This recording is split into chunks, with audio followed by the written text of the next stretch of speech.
In the third reading of Parshat Korach, so we've already read of Korach showing up with all of his people and their fire pans and their incense, and they're all in front of the Mishkan. Moshe Rabbeinu's prayer that Hashem should not respond to the Ketoret, and the Ketoret should not elicit a response for Ketoret, inappropriate Ketoret bringing alone, is fulfilled. Hashem does not respond to the Ketoret alone. And the second reading concludes with the notion that Korach performed a negative hakel, a minus hakel. Vayakel alehem Korach. Korach arrayed or gathered or congregated the entire Eidah, the entire congregation, at the door, at the entrance of the Ohel Moed, and the presence of Hashem appears. Vayera kved Hashem al kol ha'edah. Everybody sees now a manifest presence of HaKadosh Baruch Hu. So the third reading begins, Vaydaber Hashem el Moshe vel Aaron leimer. At this point, Hashem begins to speak to Moshe and to Aaron. It's interesting that usually Hashem speaks to Moshe, not to Moshe and Aaron. And maybe Hashem is speaking to Moshe. Moshe Rabbeinu is able to experience a prophecy when he's in a conscious state. And Aaron is able to hear the conversation, but it's not as intense for him, because Aaron wasn't capable of the same level of prophecy of Moshe. Anyway, the first not really talk about it. That's just a general supposition. So Hashem speaks to Moshe and Aaron, and he says to them, Hibadlu miteich ha'edah hazos. Separate yourselves from this congregation, from this gathering. Va'achala oisam kiroga. I will annihilate them momentarily. In one moment, I'll finish them all off. So this is what Moshe and Aaron hear, and Moshe and Aaron respond in an extraordinary way, as we will see. Now Rashi doesn't tell us anything about this pasuk. It's just kind of on a level of Pshuto Shal Mikra. It's very straightforward. Hibadlu, separate yourself from them, and I'm going to finish them off. The question that we could ask is, Hibadlu, which comes from the word Havdalah, Hibadlu, who should separate? So the Raveh says, Moshe and Aaron. Moshe and Aaron were standing at Pesach Oil Moed together with the congregation of Korach and his people. Hibadlu, separate from them. The Sefarno adds a very interesting nuance. He says Moshe and Aaron should separate from them, that the merit of Moshe and Aaron should not serve as a shield for them, because being in the presence of a tzaddik can create a shield. Rabbeinu Chananel is one of the earliest Rishonim, is quoted by Ramban in the following way. He says, HaKadosh Baruch Hu wanted they should separate from Adas Korach. Now Moshe Rabbeinu heard these words. He thought since he and Aaron should separate from Adas Korach, that meant that there was going to be a ketzef, that there was going to be an anger and a divine angst that would express itself against the entirety of the Jewish people. And that's why Moshe and Aaron are going to respond the way they respond. We should separate. Everybody is going to be finished off. So put the Bein Hananel's idea on the back burner. We'll get to that.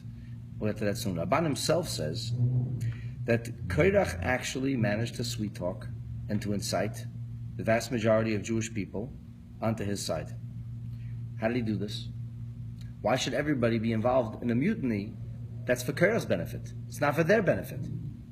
So Ramban says, he came to the rest of the Jewish people and he said, you were firstborns.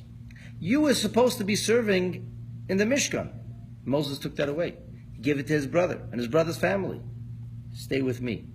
I will take you to great places. I will reinstate things the way they were supposed to be. Kahuna will become the inheritance of all of Am Yisrael, if only you stay with me. So everybody felt like they have something to gain here. The firstborns were going to become Kohanim again. The firstborn siblings were proud of their sibling. And this is the way he managed to bring most of the Jewish people onto his side. And since they were satisfied with Korach's mutiny, and since they silently, and some even loudly supported Korach, Nischayvu Misa, they actually were deserving of death. And Moshe and Aaron mitigated the sentence or consequence of punishment against them. And again, all of this you'll see when you come to Moshe and Aaron's response, especially Moshe's response. The Or HaChaim says something very interesting. Up until now, all the Rishonim are telling us Hibadlu means Moshe and Aaron should separate. The Or HaChaim says that Yehoshua and Kalev and the other tzaddikim who were there supporting Moshe Rabbeinu should separate themselves. So Moshe and Aaron were distinct already. Moshe and Aaron were Moshe and Aaron. But Yeshua and Kalev and other tzaddikim were mixed into the crowd. So therefore, hibadlu means separate the righteous from the non-righteous. And in doing so, Hashem says that once they are separated, they're going to be punished. Now, I'll finish off with Rabbeinu Bechaya, who says that when people engage in something negative, they create a negative atmosphere. They create a negative environment. And a negative environment invariably affects somebody even who's not involved, not actively involved. We would call this in English today secondhand smoke. So for example, the Mishnah tells us that we should be in the presence of tzaddikim. We should always seek to be around chachamim. And many of the Rishonim give the metaphor that if you go into a perfume store, so you come out smelling nice. If you go into a tannery, you come out smelling not so nice. So the reality is that we're all products of our environment. And because this evil is creating a toxic and a noxious environment, ultimately one of dever, one of death, and therefore if you're going to be with them, you might get swept along. Rabbeinu Bechaya says something incredible. He says, what's an example, a biblical example of somebody who got swept up with the evil of others? The wife of Lot. Lot's wife turned around and she got swept up in the destruction of the city of Sodom. So this is some of the background of the Hibadlu. Again, it's interesting to point out Rashi doesn't say anything. Rashi doesn't comment at all. Now, in as much as Rashi doesn't comment, all of these things, all of these ideas can be meaningful. It's not that Rashi rules them out. It's just he doesn't feel compelled to comment over here, to tell us that there's no difference between the righteous or the wicked. It could be a variety of reasons why he badlu. The bottom line is that Moshe and Aaron should be separating themselves, and once they separate themselves, Hashem is going to exact payment or punishment from the Jewish people.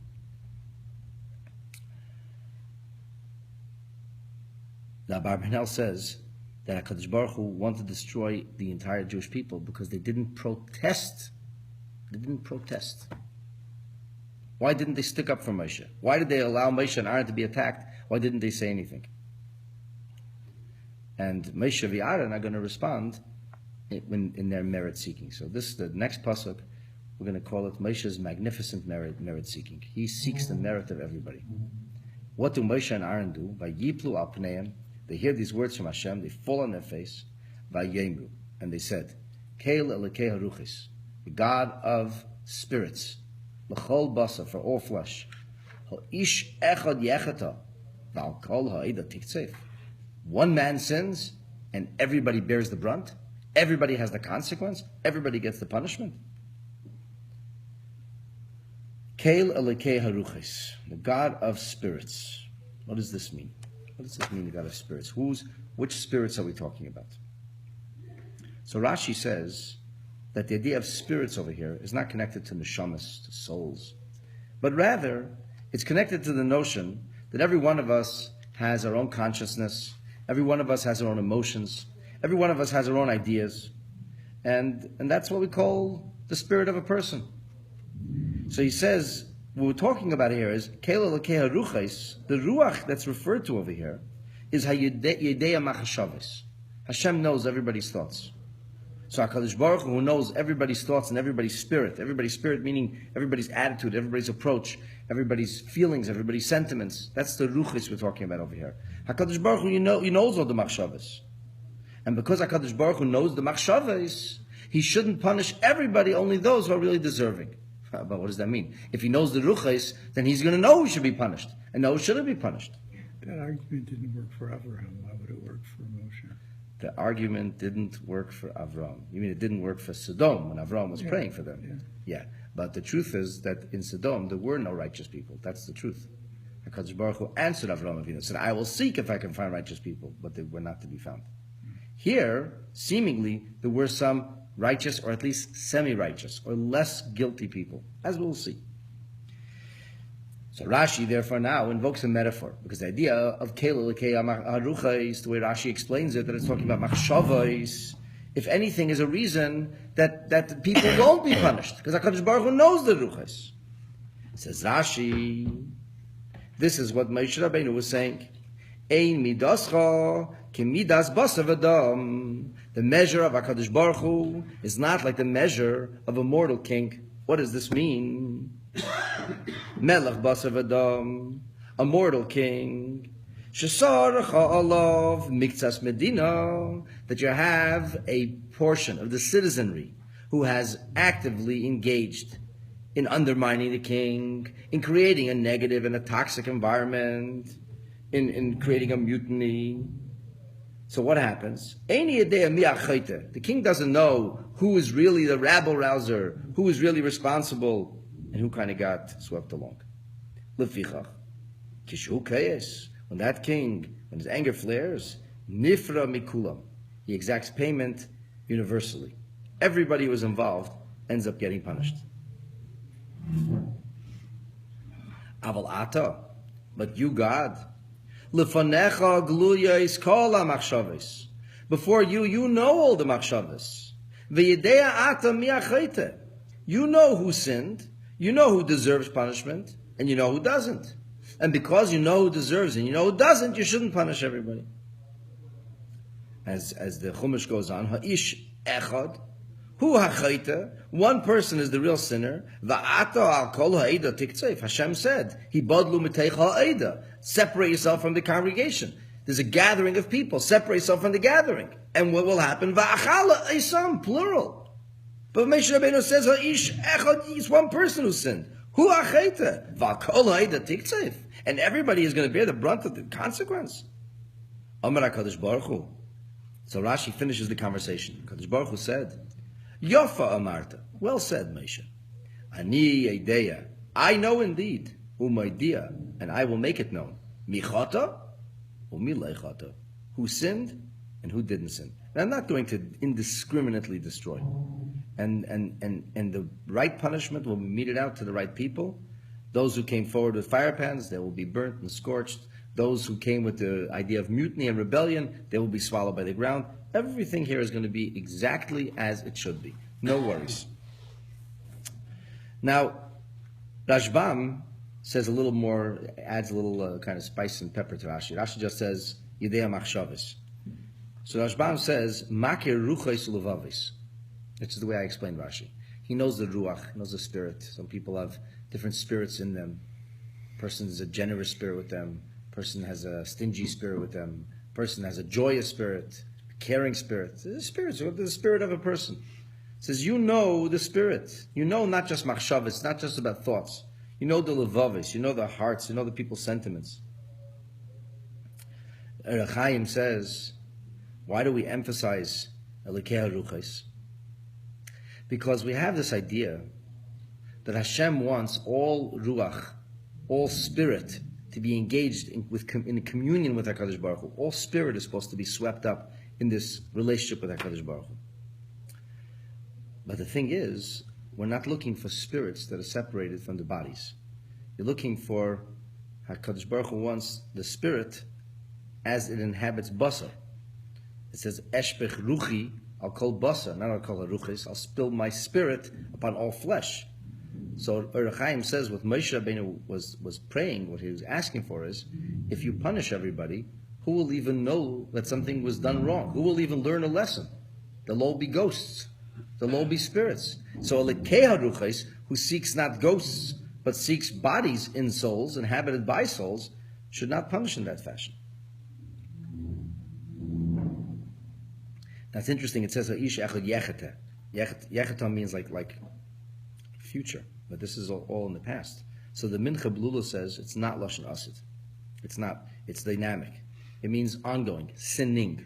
One person is sinning. That's why it says Yecheta.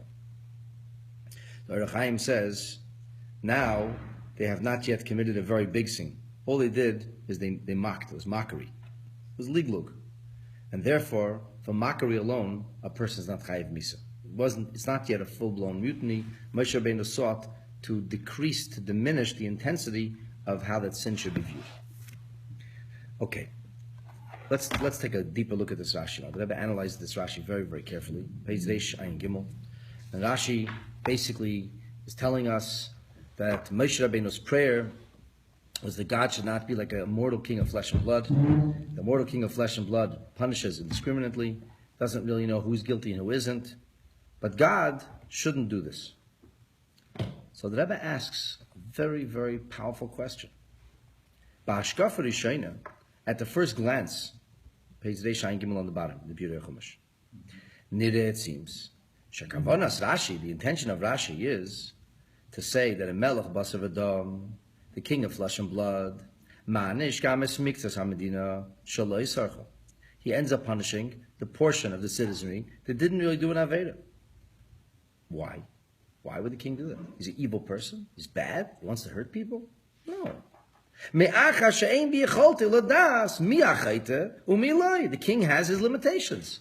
He has no way of knowing who really sinned and who didn't really sin. So what does he do? He does the best of his ability. He takes the rabble-rousers, he takes the crowd, he takes everybody involved, rounds them up, and gets rid of them. The complaint then of Moshe is HaKadosh Baruch Hu lo yinakah. God shouldn't do that. He shouldn't just punish indiscriminately. He shouldn't just give a general kind of overriding punishment to everybody involved. Hashem should seek to differentiate ben elu shechatu le'elu shelo, to those who were guilty, those who sinned, and those who didn't sin. God's anger should not flare forth against everybody. That's the simple pshat in Rashi. That's how most people have learned Rashi ever since he wrote those words. Two questions. If this is correct, if that's what Rashi meant. So question number one. Do we really need to compare Hashem to a king of flesh and blood? Is that comparison really required? Did Moshe Rabbeinu have to say, the king of flesh and blood doesn't know? But you do know. So don't do as the king of flesh and blood did. Do as Hashem should do. Is that comparison really necessary? Why do we have to compare the two? Isn't it self-understood? Wasn't that the thing that Moshe said right in the beginning? He said that God is the God of spirits. He knows what everybody's thinking and not thinking. He knows who's really a sinner or not a sinner. Why do you need to bring the king of flesh and blood into the equation altogether?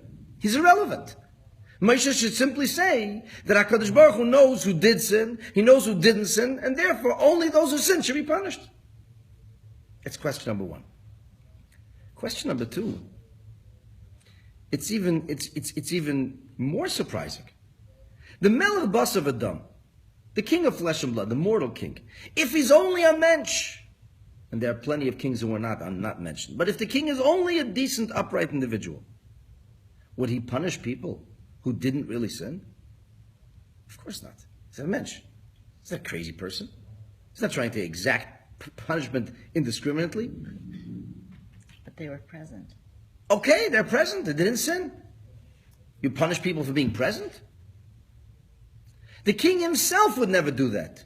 So why does he do it? He has no way of knowing.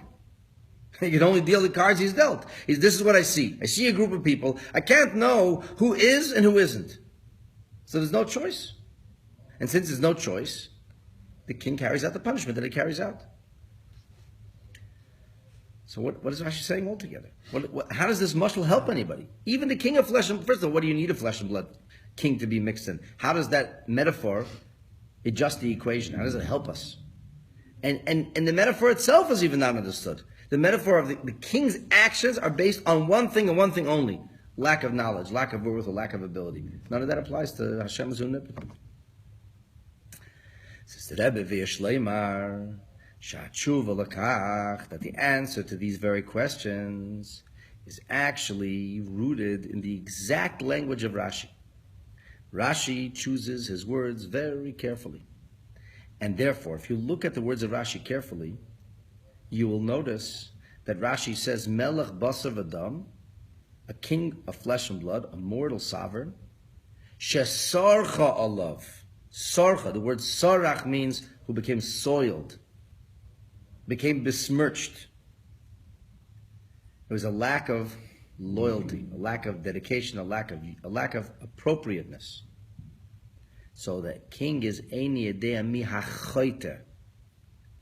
Sarach and Choyte are not one and the same. And you're not wrong. This business of being there. But it's not just a question of being there. To play a supporting role does not make you a lead actor. You may have behaved differently. It maybe wasn't right. But it doesn't make you a guilty party. Lahavdil elf alfi avdalas. Martin Luther King once said, he said, we will not remember the words of our enemies, we'll remember the silence of our friends. That's a very profound statement, and a very true statement. But at the end of the day, the silence of your friends, that's not the ones who are guilty. The guilty is the guilty ones. It's very disconcerting for us that all these people are quiet when Israel is being attacked, are quiet, deafening silence when we're under attack. It's very disconcerting. But they're still not the perpetrators. They may be an unwitting accomplice, but still not perpetrators. And punishment has to mete it out not against unwitting or accomplices by silence, but perpetrators. So we have a situation here where Melech Basav Adam Sarcha Alav Medina. The word Sarcha and the word Chayta are not the same words. Chayta means Adam Shechata, person who sinned. He sinned against the king. Chata means a chet shel mamash. There's an actual sin. There's an actual an act of sedition. He behaved mutinously. He actually rebelled. Sarcha means that there was a lack of respect. Sarcha means that the citizenry did not comport itself as they should have in accordance with the basic principles of behavior that are required of a citizenry towards its sovereign, towards its king. But doesn't mean that they actually rebelled. Actual rebellion and supporting roles or lack of protest does not make you formally guilty. It does not make you a full perpetrator. Meduber Eifei, we're talking here, the Mikra Shel Adam Echad, in Moshe's perspective, who magnificently seeks merits of his detractors. We're talking here about one person who incited and sweet-talked a significant portion of the citizenry. And he caused them to behave inappropriately. Sarcha Olav. Now, since Hamelech Eini Yedei Mi'achayta, since the king doesn't know who sinned, who didn't, what does the king do? Hu nifra mikula. The king goes ahead and exacts payment from everybody. From who does the king exact payment? From innocent people. Not from innocent bystanders. The people who were standing there had a responsibility. What were you doing there? Why were you playing a supportive role? Why were you involved altogether? The king doesn't go after people who weren't there. He goes after people who were there. Because as bystanders, they ultimately become responsible as well. And the Rebbe now takes us back. Let's go back a pasuk. The pasuk that preceded today's class, it precedes the third reading, which I actually shared with you before we started. We took the first pasuk we started with today. Vayakel aleim Korach es kol ha'eda. Korach congregated the entire congregation. So Rashi says, which we did not learn before this Rashi, Holach eitz lashvatim. He went around to all the shvatim, upita isa, and he sweet talked them.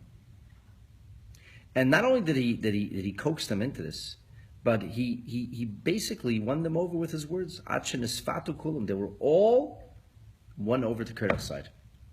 All of them. They were all convinced. Who is the central actor in the mutiny? It's Korach's mutiny. The parsha is named after him, or after his deeds. Who gorar acharav es kol ha'eda? He's the one who caused everybody to follow him. He brought everybody into a machlekes on Moshe. Had there been no Korach, there would be no mutiny. This is also very clear in Rashi.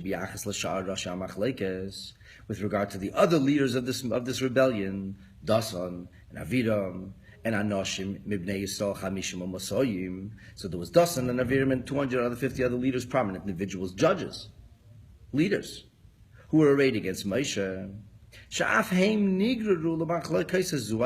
They were also brought into this through Korach. Korach, we talked them into it too. Bishvil, we said, Reuven was camped in the south, and he was a shachain, he was a neighbor of Korach and of Korach's children. So therefore, nishtatfu im Korach b'machlokosoi.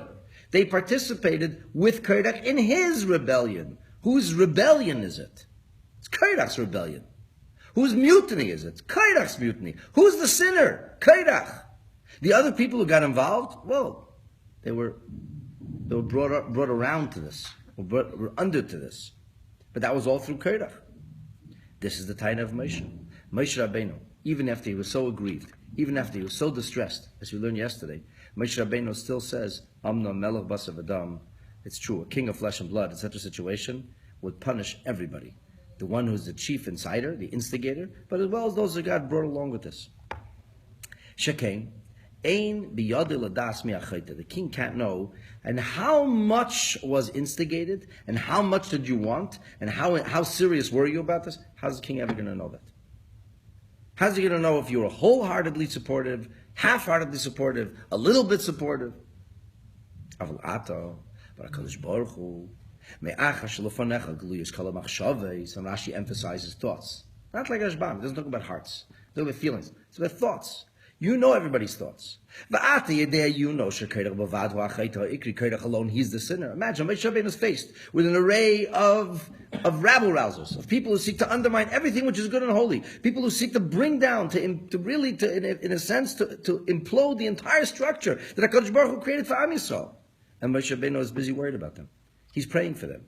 He's concerned. Maybe they don't deserve to be punished. You know the truth. You know that Korach is really the sinner. Min haroi, it's appropriate. Shatanish rakaise, only he should be punished. Loi hanigrorim achrav, not those who were talked into this by Korach. Rashi finishes off the conversation and he says, God said back to Moshe, Yafa Amarta, well said Moshe. Indeed. Ani edeya, I do know. Not only do I know, Umaydiya, I will make known. Michata umileichata. I will make known who sinned. Omnom atzadik yitcha. You're right. You make a good point. Ein lahanish elo she'ein lahanish ela es hachayta. You say only the sinners should be punished. You're right about that. V'loyas hanigrorim achrav, not those who are simply swept along. Aval, however, hanachoscha shekorach bavadu achayta. Your assumption, your supposition that Korach is the lone sinner here, it's